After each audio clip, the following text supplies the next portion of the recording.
Surgeryandmedicine.com. Your med school in your pocket.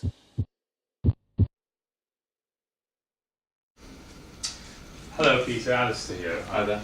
Do you mind if I examine your elbow there? No, that's fine. So I'm going to examine Peter's right elbow there. I have washed my hands, so we'll start by asking patients to to demonstrate his elbows for us. Can you just bring your elbows by the side like that? So what I'm looking at is I'm comparing both sides, and I'm looking for any what we call cubitus valgus or cubitus varus deformity, and which essentially means any deformities in the coronal plane. If we look at the right and left elbow, there's no deformities when compared to each other. Looking from the side of the right elbow, I'm looking for any deformities in this plane, and again the elbow is nice and straight. There are no scars or swellings visible. Coming towards the back here, you just turn around towards the camera for me. I'm looking at the elbow from the back, and again I'm looking for any scars or swellings, any psoriatic patches visible. It's always important to look at the medial side of the elbow as well, because you can miss scars, for example after ulnar nerve decompressions, and there are no scars or deformities or swellings visible here. Okay, so you look toward the camera now for me. The next part of the demonstration will involve palpation, and there are a number of structures around the elbow which need to be palpated and which can give rise to different pathologies. So if we start from the medial side of the elbow, and the most prominent part of the elbow is the medial epicondyle here, and this can be tender in conditions like golfer's elbow, where you get inflammation of the flexor common region here. So I'm looking at the patient, seeing whether there's any tenderness there. So is that painful at all? No, it's fine.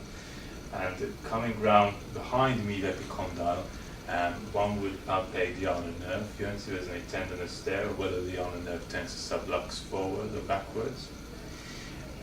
Going to the olecranon at the back here, we've got any tenderness here, and coming laterally towards the lateral epicondyle, again testing for any tenderness here. And if this was tender, that may be indicative of what we call tennis elbow or lateral condylitis.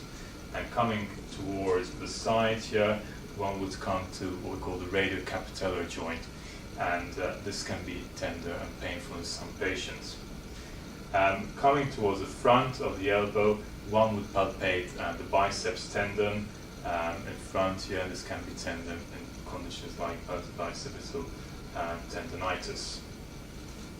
The next stage of examining the elbow would be the movements, and there are basically 4 movements: flexion, extension, pronation, and supination.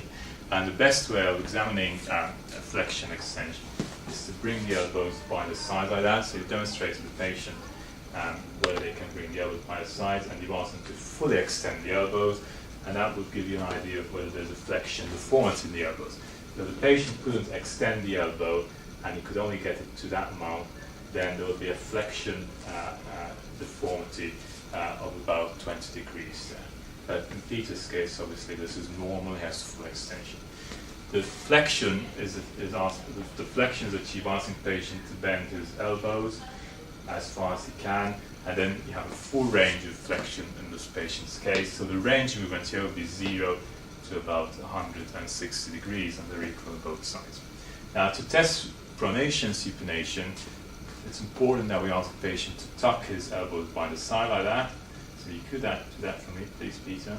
And asking the patient to perform a thumbs up sign, and that's going to give us an idea of the angles we're going to achieve by rotating the elbows. So supination is the position of the palm facing upwards. So the patient's got full supination there, and that can be measured by this angle, which is about 90 degrees. And we come back to neutral again, and rotate the thumbs inwards, and that's pronation. And again, that's full in Peter's case. So in the final part of this demonstration of the elbow, we're going to talk about 2 common pathologies seen in clinic.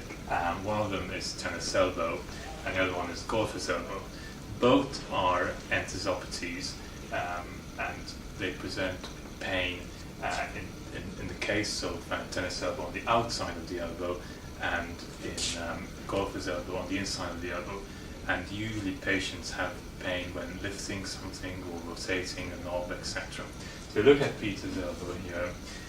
In the case of tennis elbow, or what we call lateral epicondylitis, the pain is usually situated in this area here, and in this area is where the extensor muscles are inserted, and if one had to resist the contraction of these muscles, one would get pain in that area around where they insert.